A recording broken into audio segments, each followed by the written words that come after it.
helping bankers improve their sales conversations, marketing approaches, and sales leadership skills. This is Jack Rants Live.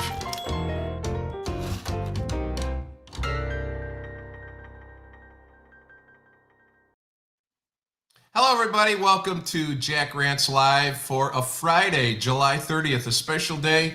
And it really is a special day. And we'll talk more about that in just a couple of seconds, because we have the guru of digital bank marketing with us. And I just wish you could have been in the background here as we were getting ready to start this whole thing, because we were talking about PlayStation 5s and Metallica and dogs, and I'm sure it'll all come up as I interview my guest today. So welcome, and we're absolutely thrilled that you are with us here today. Hi, Ashley, great to see you, and all the rest of you that have joined us for this very special edition of Jack Rants Live. And what is it? Well, typically on Thursdays, we get together with some of the industry's top talent. And we tried to do this in such a way that a 71-year-old who has no clue about technology could follow a script. And part of that script is, hey, authors on the first week of the month, typically. And we've got a great one coming up for you. The second week of the month, we do bankers. The third week of the month, we do consultants. And the fourth week of the month, we talk about digital. And so ABCD, I can remember that kind of stuff. So who are some of our upcoming guests? Look, we've got the best of the best coming up. My good friend Larry Levine is going to join us. Larry wrote an amazing book called Selling from the Heart. And when you talk about authenticity and trust-based selling, Larry coined those phrases. So we're going to be with Larry Levine on August 11th. And then Jennifer Reisman is going to join us. Jennifer is the Chief Marketing Officer at Seacoast Bank down in Florida. Jennifer was named one of the top 25 most powerful women in banking by the American Banker recently. And Jennifer and I are going to talk about bank marketing. And so if you are a marketing professional, a CEO that's looking to improve your marketing, this is the program for you. And then my good friend, somebody we partner with at St. Meyer and Hubbard, Joe Friedman from Zarin Friedman. And we're going to talk about negotiation skills. And that is one you're absolutely not going to want to miss. But today is the day. I met Eric Cook, our guest today, at the Indiana Bankers Association. I was speaking at the IBA's mega conference, one of the best state marketing conferences around. And I was talking to the organizers, and I said, hey, who should I go see? Because I got a little downtime. And they said, oh, you got to go see Eric Cook. And I saw Eric Cook, and I was absolutely hooked.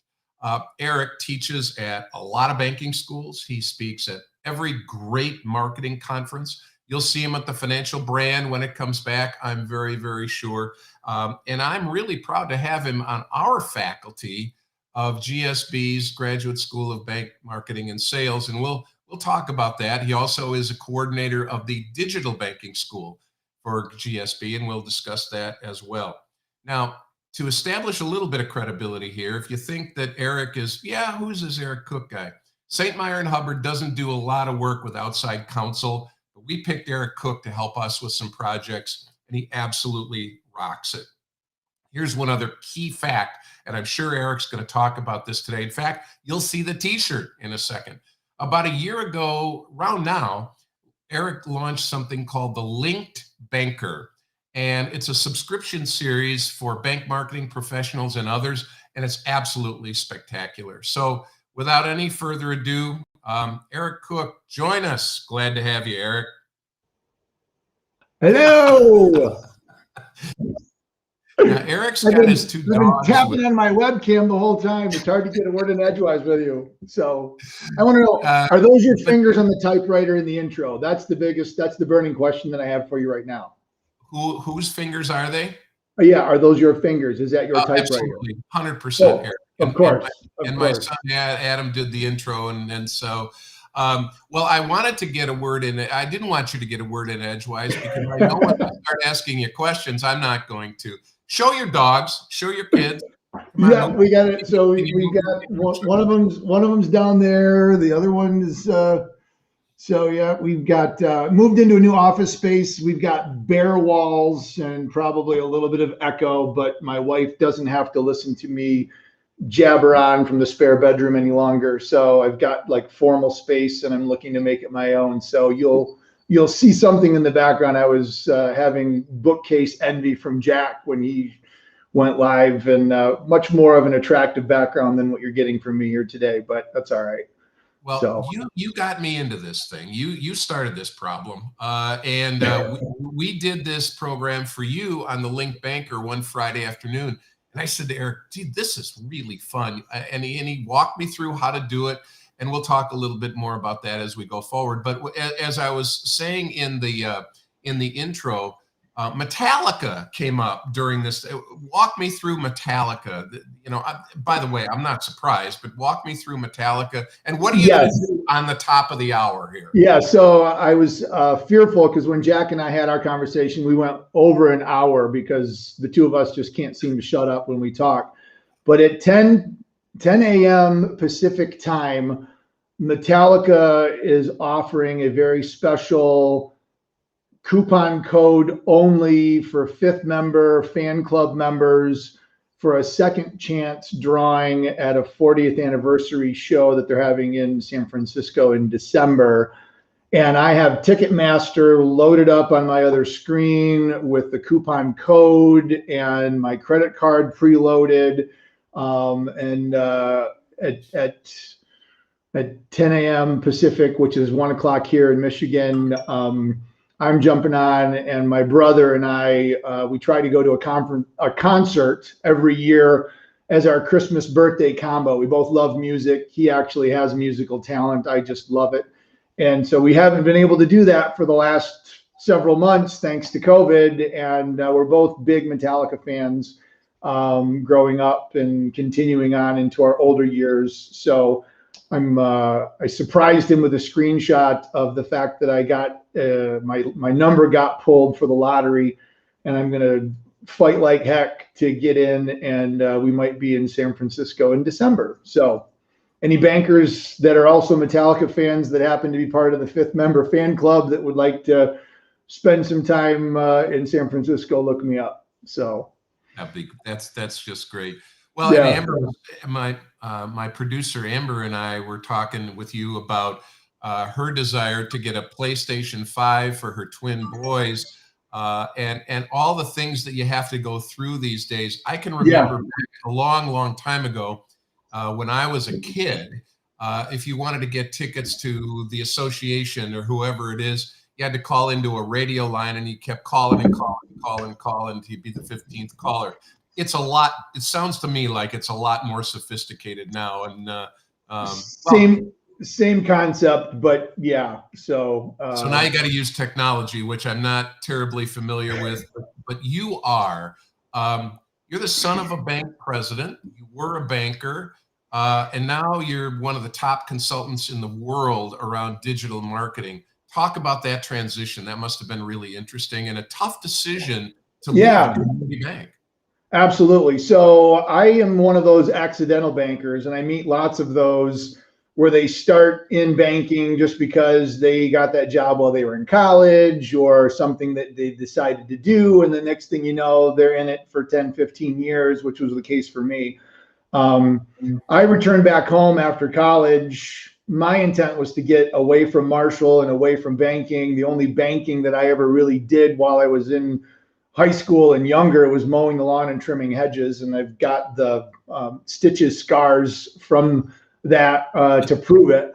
So I really didn't have any desire to go into banking because I didn't really understand all that it was. My father was very much the traditional banker, the mortgage community guy, and when I came back and took what I thought was going to be a short-term job at the bank, I started as a teller, and I really enjoyed the interaction with the customers. And then I got into marketing and technology, some compliance, some operations. And I realized that it wasn't all just numbers, because accounting was really not my thing in undergrad. I got through it, but that was one of the necessary evils of getting your degree. And I realized that not everything in the banking world focused on, debits and credits and making sure that you balance at the end of the night. There was a lot of other opportunities. And when we started to digitize the bank, I talked the bank into buying a computer, a Gateway 2000. It came in the black and white Holstein box from South Dakota, and that had America Online pre-installed on it. And I would go into the bank, and I had some special privileges because my father was the CEO, so I had keys and I could go in. But I was spending evenings and weekends kind of nerding out on America Online and chat rooms, and that's before hanging out in chat rooms on a weekend wasn't like a creepy thing to do. But I taught myself HTML. I started playing around with this thing called the World Wide Web, and in 1995, I launched MarshallSavings.com as a $65 million community bank with 2 offices in Little Marshall, Michigan. And we got customers that came back to us and said, who did your website? It's better than Michigan National Bank or the credit union, and we really like it. We've been thinking about maybe getting online and having a website for our business. So I started building websites on the side while I was a banker, and I did that for 13 years. And in 2007, there's a lot of other stuff that went on in between there. But in 2007, I stepped away from banking, and I made the decision that I didn't want to be the CEO of a publicly traded bank. My father had done that very well. He retired 2 years prior after a merger, and I didn't want to move into that spot. It was more regulatory and compliance focused than what I wanted to do. And I really started seeing an opportunity for this digital space, this internet, this information superhighway is what it was called back then, of a way to be able to build relationships with one another. And I saw this as being a way to use this technology for good and being able to help other community bankers use it as a way to connect with their communities and to tell their story, and not just to advertise, but relationships and credibility and all the stuff that we do from a WSI perspective, as well as what we do over at the Link Banker for individual bankers. So there's a lot more in there that I could unpack, but I know we've only got about a half an hour. So well, it's a great story. And I think you're right. Accidental bankers are many of us. And but good for us because we have that passion for the industry, but yet we can kind of stay a little bit distant from it and be able to help in any way we can. Sure. And speaking of help, one of the things we want to talk about today is digital marketing. So you could riff on this for days, and you do at some of the great banking schools that you teach at. Absolutely. What's digital marketing today in banking? It's really a hard term to pin down. I often hear it referred to as SEM or search engine marketing, but that's not even really a one-stop meets all. When I think of digital marketing, I think of ways to engage and interact people through digital mediums. And that can be through your website, for example, and then you get into things like search engine optimization, organic visibility, content creation, conversion strategies and landing pages and Google Analytics and all the metrics that go into that. But then you get outside of your bank website and you start thinking about ways that you're building awareness and visibility in search, through advertising, through promotions, through video. And then you get into social media. Social media has banking related advantages. So the bank, the brand, the organization itself. But now what we're really starting to talk about, and this is where I think you and I are two peas in a pod, is figuring out ways that individual bankers can help represent themselves in the best possible way. Because my father has said it when I started, you want to make people think of you as their banker, not somebody that just works at the bank. And it's the credibility, it's the relationship, it's the friendliness, it's the helpfulness, it's the guidance and the counsel. But we're starting to try to get people to think about how they can do that electronically. So digital marketing also conveys into that brand building, relationship building. Sometimes it's referred to as social selling, but I don't even like using that because you're not really out there selling products and services. You're just trying to get people to know and like and trust you as an individual. And maybe even like is too gentle of a word. We want people to fall in love with us because they see us as a valuable resource. And wherever Jack goes, I'm going to follow him. And some banks make that a little uncomfortable because if my lenders get really, really well respected and connected with their clients, and then that lender leaves, maybe that book of business floats along with them. And that's a scary prospect. So then you have to figure out, how do I create an ecosystem that makes bankers want to stay here and support them so that they can do that?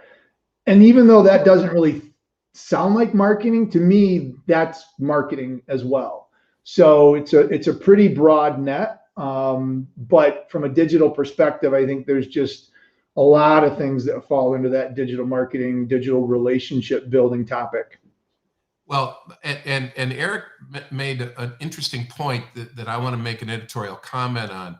And he's, I got through accounting and all this kind of stuff, but here's what you need to understand. If you work with Eric and his team, not only are they incredibly creative, but there's a lot of back-end analytical stuff that they can do to really help, which is really, really important. So you need to know that.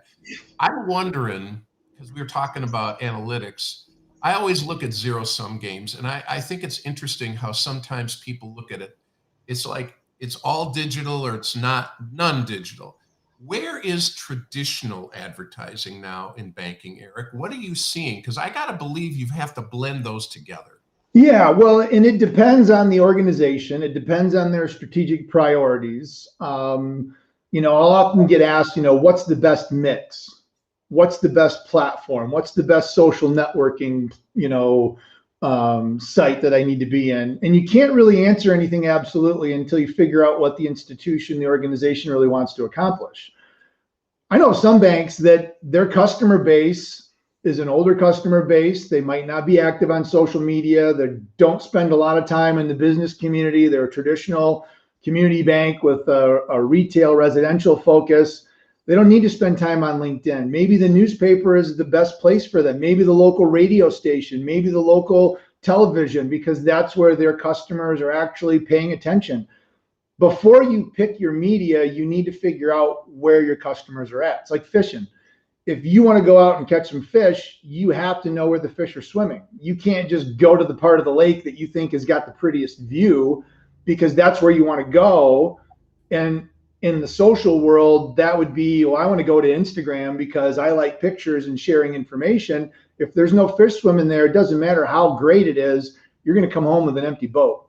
So you need to think about where those customers are swimming, basically, and then figure out what's going to be attractive to them, what is going to be engaging.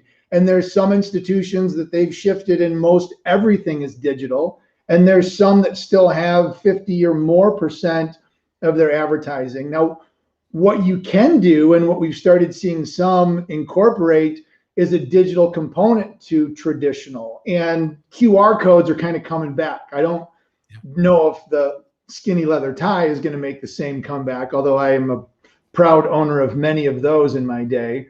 But the QR code, because most of the devices that we have today will automatically, you don't have to download a separate scanner in order to do that.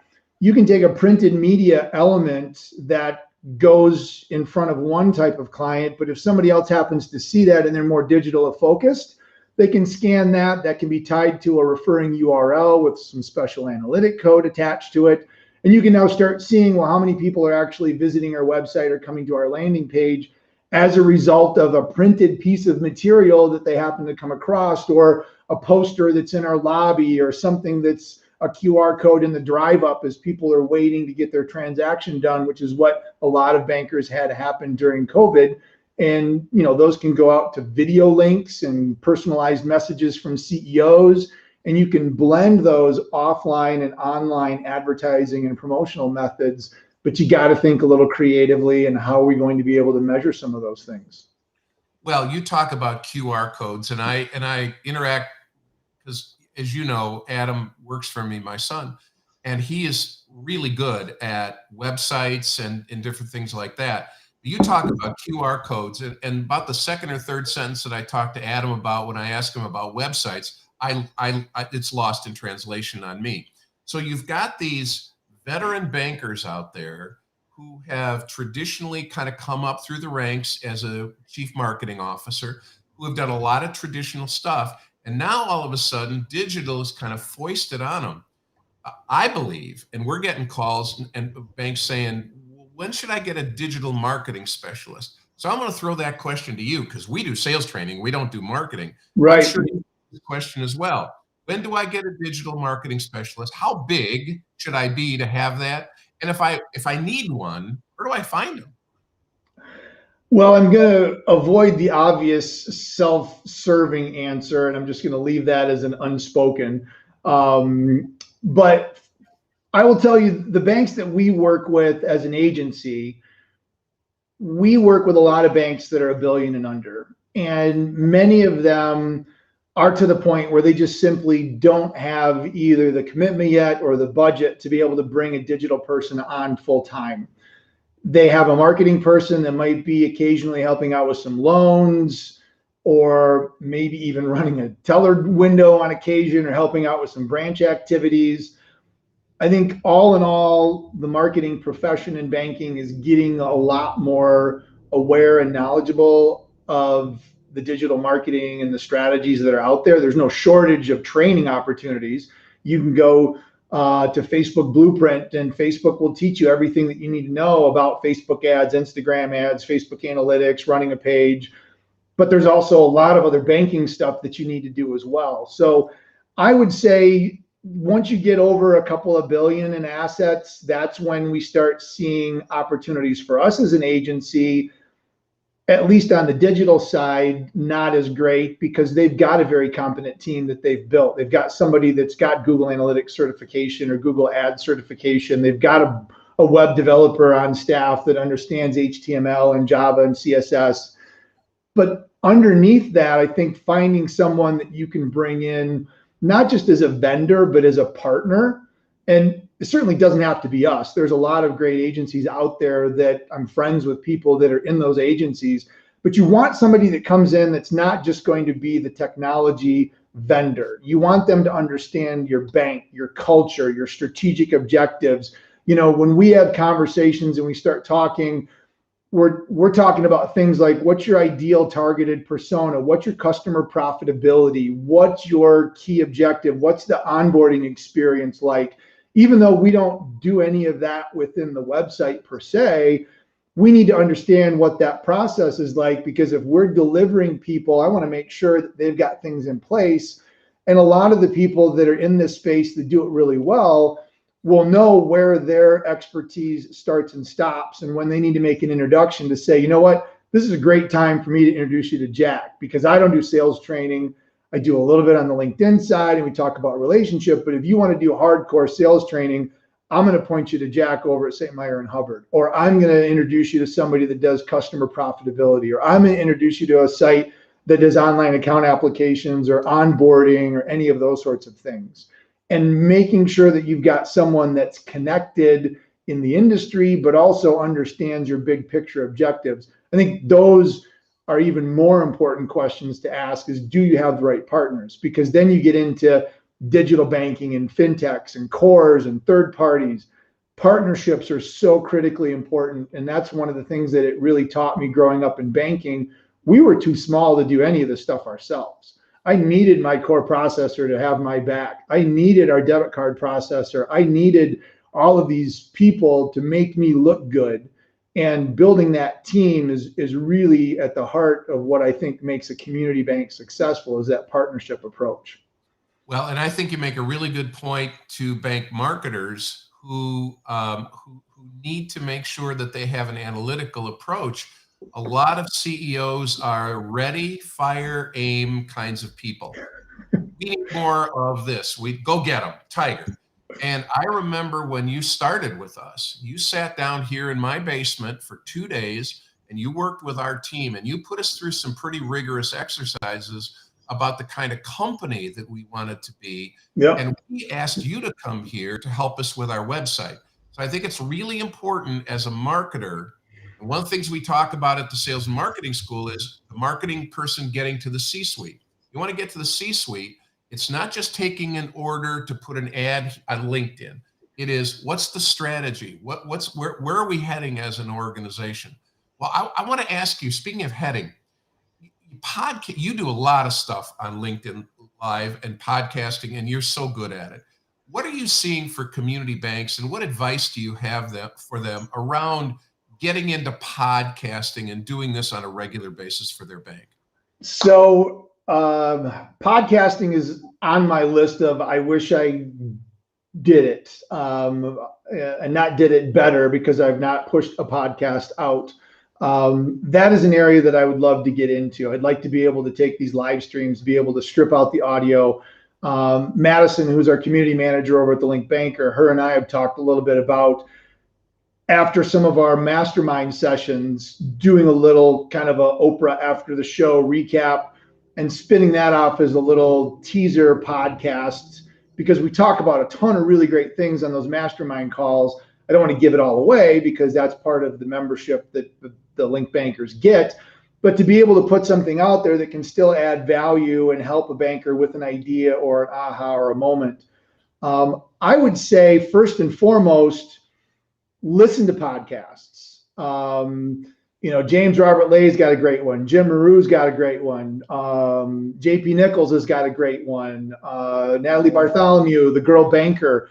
I'm not a girl, and I'm not a banker anymore, so I can't be part of her community, but I see her information, her posts, her podcasts, her guests. Even if you're not a girl banker, she's sharing a tremendous amount of stuff, and she's the marketing, head, kind of in charge of operations and whatnot for her bank, and does a great job, and it's building her brand. So I would say for bankers, just go out and just go to Google and just do a search for bank podcasts, and you're going to get a ton of them. I did it just before the show, and the whole screen just lined up with podcasts, and most of those I've already subscribed to, and just start listening to some, because some of them are related more to marketing and strategy. Some of them are more fintech. There's a lot going on in the world of fintech, and while some of that might be outside of a bank marketer's wheelhouse, understanding the influence of neobanks and alternative ways of connecting and engaging with customers and different transactional trends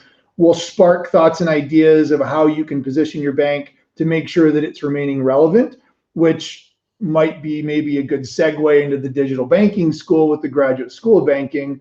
But I would say before you think about trying to do one, make sure that you're listening to them first and educating yourself and give you a sense of what it is that you want to talk about. And then if you want to have a podcast, make sure that it's something that's really focused on your audience, not just, hey, today we're going to talk about this product or we're going to talk about this service. Really get in the head of who your target audience is and what their concerns are and what they want to know, sometimes even beyond banking.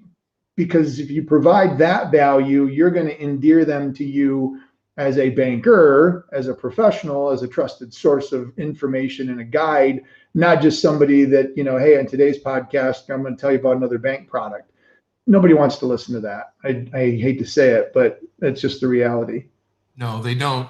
But to your point, and we have a lot of bank marketers on here watching you today and listening to you and your expertise.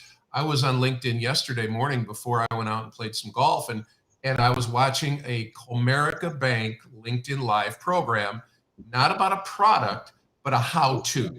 If you're in small business, what are some things you need to be thinking about? So I think we make a mistake in banking in saying, oh, these LinkedIn Live programs, this is just for consultants and et cetera. No, this is great stuff that your customers demand and really do want to see. Speaking of I see your LinkedIn Linked Banker t-shirt there. I remember a couple of years before you started this program, you had the confidence enough in me at dinner up at GSB one night to say, hey, here's what I'm thinking about. Let's toss some ideas around. So I know this was a couple of years in the making. You've had it up and running for a year. Talk about the Linked Banker. It's a great concept. So first off, I want to give a big shout out to folks, because I'm seeing in the chat thread over here, I see a number of Link Bankers. Mary, I had no idea that you were a Metallica fan. So that's scaring me now. She's scaring me. It is, yes. So Mary, keep your fingers crossed for me that at 1 o'clock I will magically be the owner of 2 tickets to either the 15th or the 17th of December out in San Francisco. So yes, there we go. Excellent. Good. She even threw the guitar emoji in there. So that's awesome. So 2 years prior to getting the Link Banker off the ground, I attended Social Media Marketing World out in San Diego, a Social Media Examiner. And Michael Stelzner, that's another podcast that I listen to, doesn't have anything to do with banking, but it's all about social media and trends and what's going on in the world of social and digital. And Pat Flynn from Smart Passive Income and Will It Fly and a bunch of others was the closing. And he talked about in his last session really building raving fans and how do you find your tribe and what were you really put on this earth to do, what's your expertise, what's your passion. And as I was sitting there in the audience, the light bulb went off in my head. I'm like, it's banking and it's helping bankers figure out ways to do this. And the conversations that I had with bankers after banking schools and conferences of somebody coming up and going, yeah, man, you nailed it. I understand what a hashtag is now, or now I get why LinkedIn isn't just a resume farm. And they got really excited after they heard me speak, which was awesome. But then I would run into them at another event later in the year or the next year. I'd see them online and it'd be crickets. There's nothing there. Nothing's going on.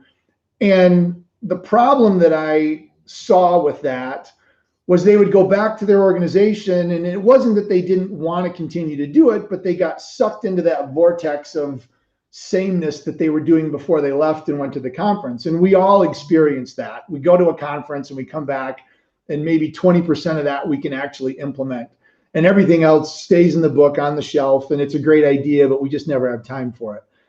And the idea of the Link Banker just popped into my head. And I actually got on Wi-Fi on Delta when I was flying back to Michigan, and I reserved the domain name and bought it and did a mind map and a brainstorm. I'm like, I'm gonna do webinars and this and this and this and this, much like the mind mapping exercise we went through in your basement for St. Meyer and Hubbard.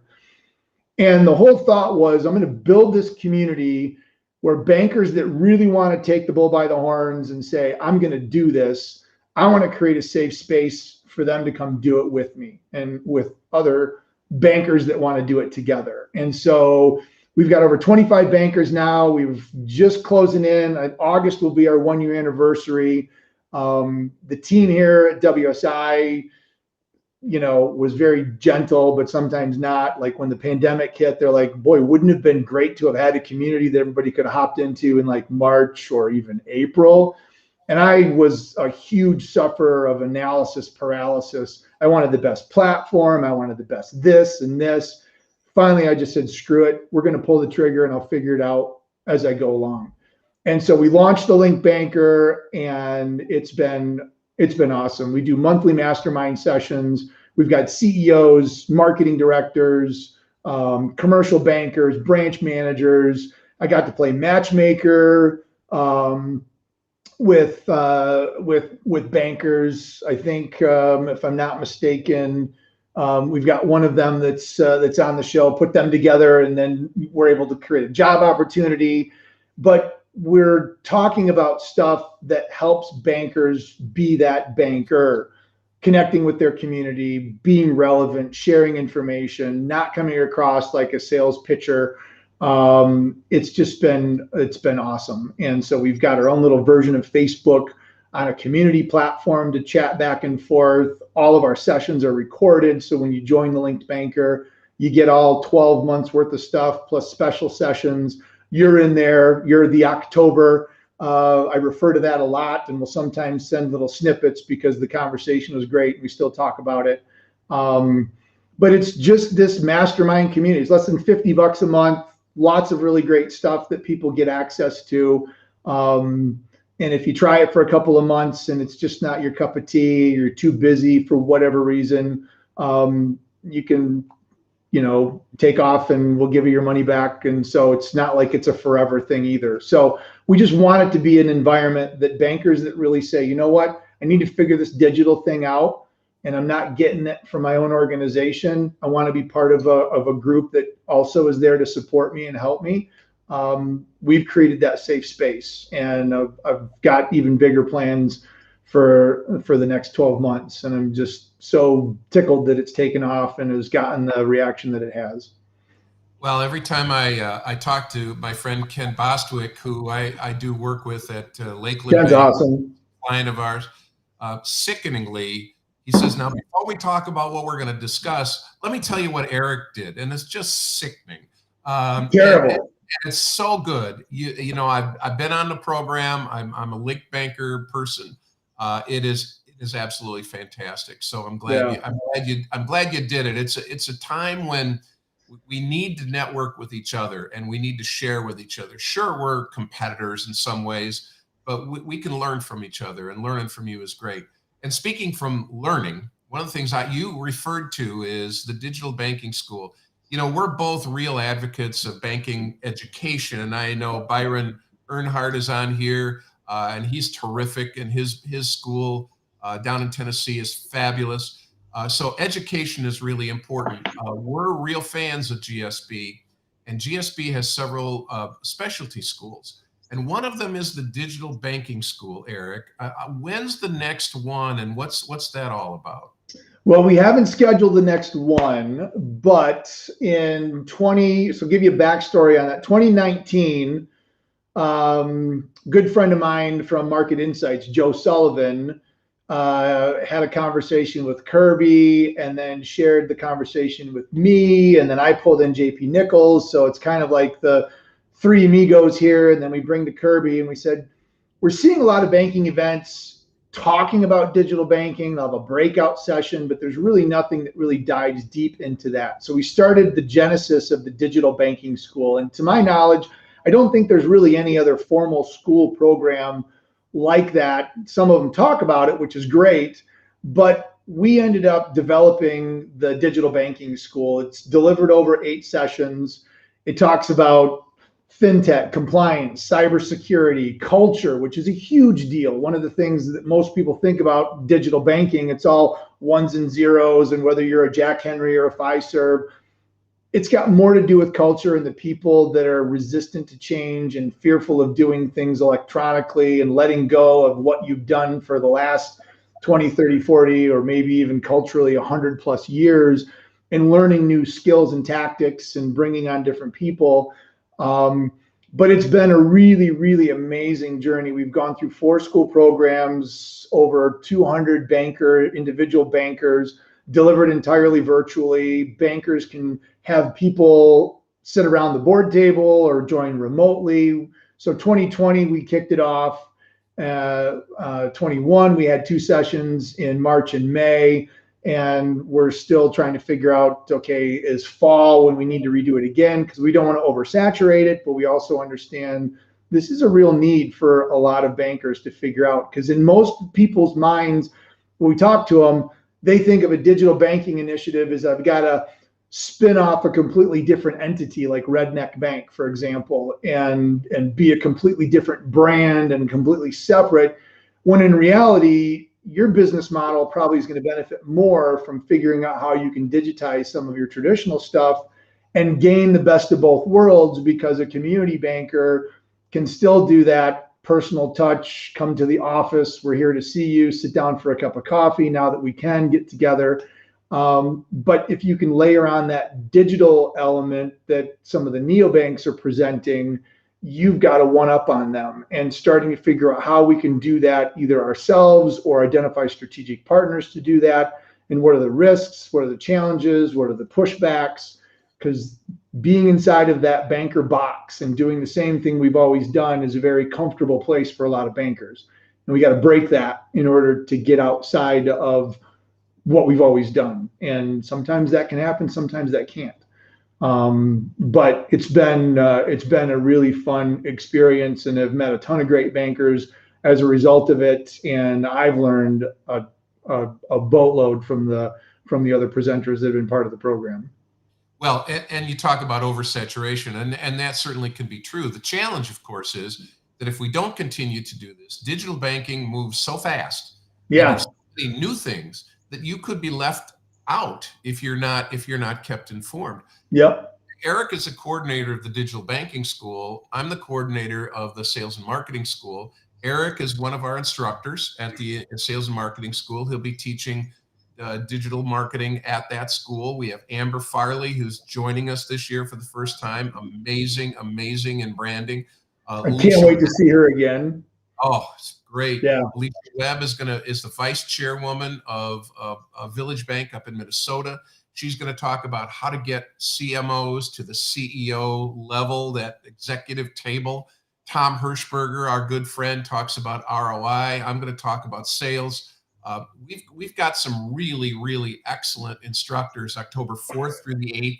There are only a few seats left. And one of the neat things, and I don't know how this works at digital banking school, but at sales and marketing school, we only have 50 people maximum.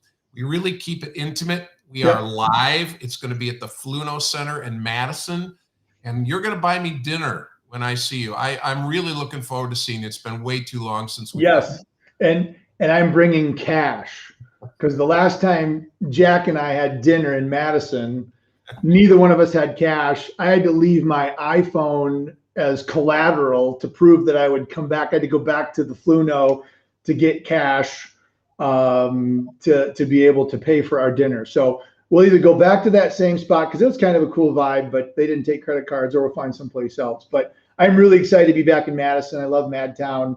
And I went there as a banker and graduated from that program in 2003. And it's always great to be back teaching there as well, because it gives me another excuse to get back into the Madison environment. So looking forward to seeing you there. Well, me too, Eric. Just absolutely terrific to chat with you today. One final thing I always ask everybody, you mentioned a few of them. Who are you following? Who do you read books? And if you're reading books, who are you reading? Give us So organizationally speaking, we're actually going through the process of implementing EOS, the Entrepreneurial Organization System. WSI Corporate embraced that in about 4 years ago and introduced it into our Top Guns section, which is part of the Top Guns community, which I'm in as a performer within the WSI ecosystem. So EOS, I've actually known one bank that's actually implemented EOS within their organization, and it's about developing processes. So that's one of the things. But the other book that I'm actually reading is Building Your Brand Story by Donald Miller. And in that, it talks a lot about how do you put your customer as the hero of the story, and you are simply the guide to help them get there. And when you think about the type of material that a bank is typically posting or sharing, a lot of it is, hey, we're hiring, or hey, look at us, we just made a donation, or hey, here's what we're doing, instead of how do we put the customer as the hero and make it feel like they are the one that we're actually, and at the end of the day, that's what we're trying to do as bankers. But I don't know as if the story is really being painted that way and communicated, and then that's the way that it's being interpreted. So I think we're missing the boat there. And we're actually doing a web project right now with a community bank, and one of the folks at the bank is actually reading that book. So we've had some really interesting brand story. Hey, does this really put the customer as the hero, or are we putting ourselves as the hero? Let's take a step back and rethink the message, rethink the imagery, rethink the tone of our material. That's a really good one. Doesn't have to be just a marketer. I think that's a really good strategic element. And of course, I mentioned James Robert Lay, Amber, Ben Pankinen over at Social Assurance does some great stuff, and he does a lot of live videos and other sorts of information sharing. So, I mean, there's a ton of people that I follow, and I'm excited to get back on the conference circuit so I can see some of those people in real life and shake some hands and give out some hugs. So it'll be really cool. Yeah, airplanes are missed in the Hubbard family for sure. So I have my first flight on Monday. I'm off to Maryland for their banking school, and I've not been on an airplane since February of last year when I went to Nebraska. So I hope I remember how to do it. Yeah, it's a new world, and you're banking is very, very fortunate that you're in it. So my good friend, thank you for doing this program. I really appreciate it, and I'm looking forward to seeing you in October.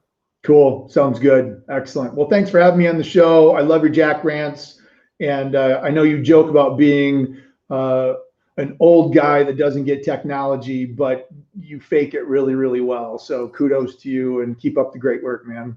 Well, thanks. There's a way to reach Eric Cook, and really appreciate it. Thanks again, Eric. Go get your Metallica tickets. Good luck. Yep. See you later.